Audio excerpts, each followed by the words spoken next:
2025년 7월 31일 미국과 한국의 관세 협상이 타결되었습니다. 하지만 이는 외교 참사에 가깝습니다.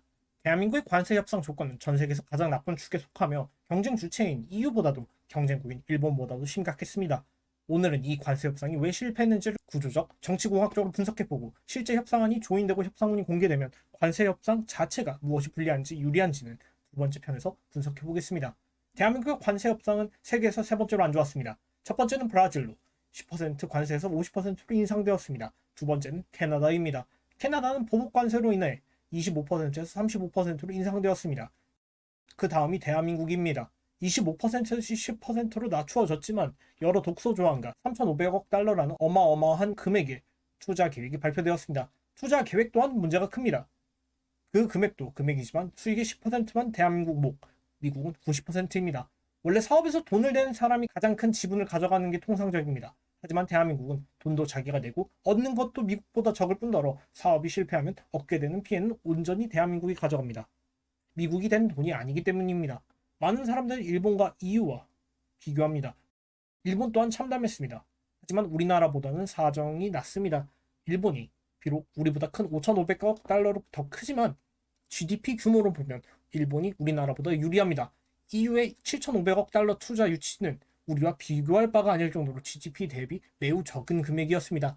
전 세계적으로 우리나라보다 GDP 대비 더 큰 규모의 투자 금액 약속은 없었습니다.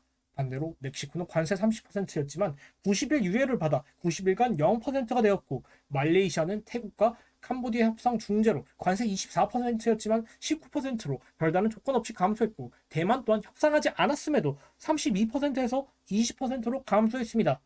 우리나라는 멕시코, 대만, 말레이시아처럼 협상을 잘 해야 했습니다.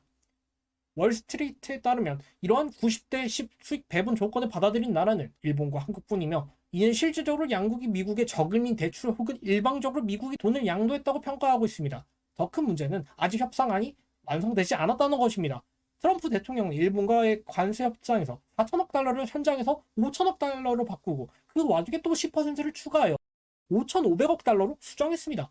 이는 협상안에 서명하기 전까지 협상안이 종결된 게 아님을 의미합니다. 공식 문서가 없기 때문입니다. 대한민국 정부는 안도 중이지만 2주 뒤 이재명 대통령이 백악관에서 실제 서명을 할 때 더 나쁜 조건으로 변경될 수 있습니다. 대한민국 입장에선 이미 굴욕적인 외교를 행하였기에 물리기도 쉽지 않습니다. 25%를 받아들이고 협상안을 조인 안 한다면 트럼프 대통령은 대한민국의 불쾌감을 표하며 보복할 가능성이 농후하며 추후 한미 방위비 분담금 문제로 어차피 더 돈을 내야 하는 상황에서 이는 불에 기름을 쏟는 격이 될 수 있습니다. 정리하자면 트럼프 대통령은 대한민국 정부를 동안에 든 쥐로 만들고 있습니다. 협상안에 이미 안 좋은 조건을 취하하겠다고 인정하기도 했고, 정작 협상 조인식에 나타나서 더 나쁜 조건을 강요할 것입니다. 대한민국 입장에서는 그것을 파기하는 게 더 위험한 선택이기에 어쩔 수 없이 또 한 번 강탈당할 가능성이 높으며, 한 차례 강탈 후 트럼프 대통령은 한미 방위비 분담금 문제로 재차 강탈할 생각입니다. 이는 구조적 실패입니다. 대한민국 정부가 이러한 상황이 오기 전에 막았어야 합니다. 그럼 왜 실패했을까요? 첫째, 외교 정상의 부재입니다. 외신에 따르면 한국이 불리한 협상 결과를 맞이한 주요 원인은 협상이 진행된 수준에 있다고 평합니다. 성공적인 사례들인 EU와 멕시코, 말레이시아는 국가 수반이 직접 협상 전면에 나섰지만 한국은 장관급 인사들에게 의존했고, 심지어 핵심 외교 역할을 대기업 총수들에게 사실상 외주 맡겼습니다. 관세 협상은 단순한 통상 문제가 아니라 외교의 문제입니다. 그런데 이번 한국 협상에는 정상이 없었습니다. 외교부 장관도, 총리도, 대통령도 협상 테이블에 나오지 않았습니다. 트럼프 정부는 실무진을 믿지 않습니다. 하향식을 택하는 정부로서 실제적인 결정은 트럼프 대통령이 합니다. 그러나 우리나라는 실무진이었습니다.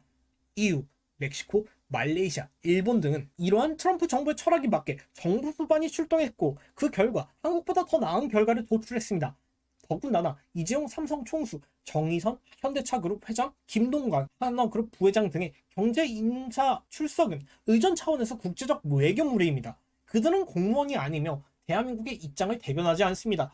기업인이기에 국가를 대변할 수도 없습니다. 미국의 입장에서 국가로서 협상하는 것인가 아니면 대기업을 통한 협상인가를 의문가지게 하며, 이는 협상에 대한 명확성과 신뢰도를 훼손시켰다는 비판이 워싱턴에서 제기되었습니다.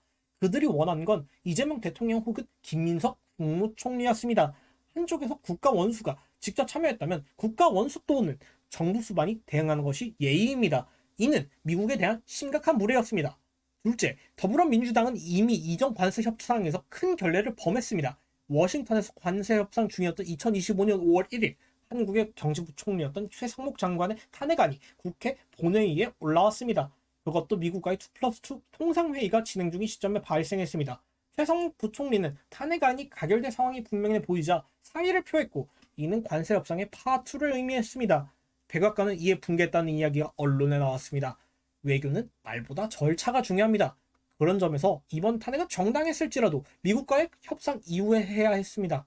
그러나 더불어민주당이 주도한 탄핵 사건으로 외교 프로토콜의 파괴로 이어졌습니다. 셋째, 이재명 대통령은 이미 관세 협상의 낙제점을 예상하고 자기 책임을 면하기 위해 손을 뗐습니다.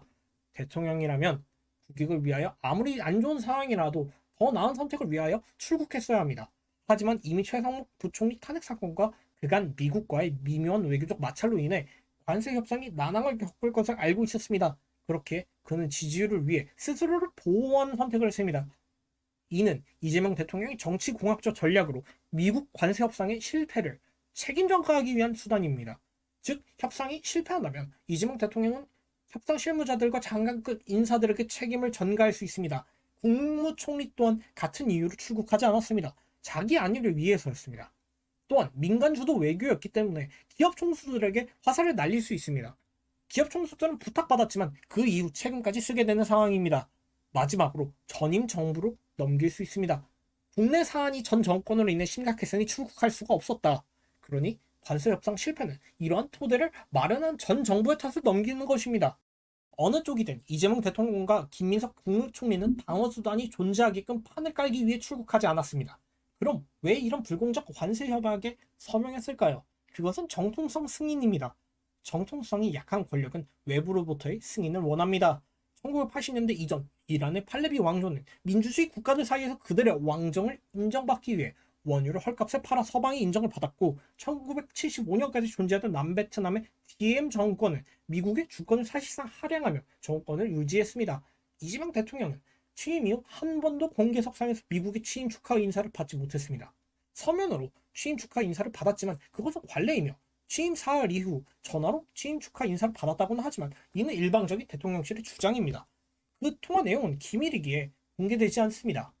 하지만 이번 협상에서 트럼프 대통령이 이재명 대통령에게 늦은 축하 메시지를 보낸 것은 공개적인 취임 인사였습니다. 취임 후 이재명 대통령에게 침묵하던 트럼프가 협상 종료 직후 메시지를 보냈다는 점은 단순한 우연이 아닙니다. 이번 협상이 대한민국 대통령의 정통성을 구매하는 수단이 된 것은 아닌지 의심이 제기되는 이유입니다. 이재명 대통령의 정통성 문제는 국제적으로 알려져 있습니다. 각국의 외교 전문가들은 주요 국가 정상들의 안위에 관한 문제를 미리 파악해두고 미리 가능한 시나리오들을 분석, 정리해둡니다. 현재 이재명 대통령이 재판 문제들을 비롯한 다양한 문제들 또한 포함됩니다. 그렇게 이번에 비싼 값을 치른 관세 협상은 대한민국의 국익을 위한 선택이 아니라 이재명 정부의 글로벌 리더로서의 이미지 구축을 위한 외교적 사익 추구였다는 평가가 있습니다. 이는 합리적인 분석으로 보입니다. 결론적으로 외교가 거래가 되었고 정통성은 국익보다 우선순위가 되었습니다. 그 피해는 결국 국민이 떠안게 됩니다. 시청자 여러분께 묻습니다. 정부는 과연 누구를 위해 외교해야 합니까? 외교의 이름으로 국익, 사익을 위해 거래되었다면 그 대가는 누가 감당해야 합니까? 국민은 알고 있습니다. 외교의 최종 책임자는 바로 정부 수반이라는 것을 말입니다. 다음 영상은 한미 관세 협상 세부 분석으로 돌아오겠습니다. 시청해 주셔서 감사합니다. 그레이존이었습니다.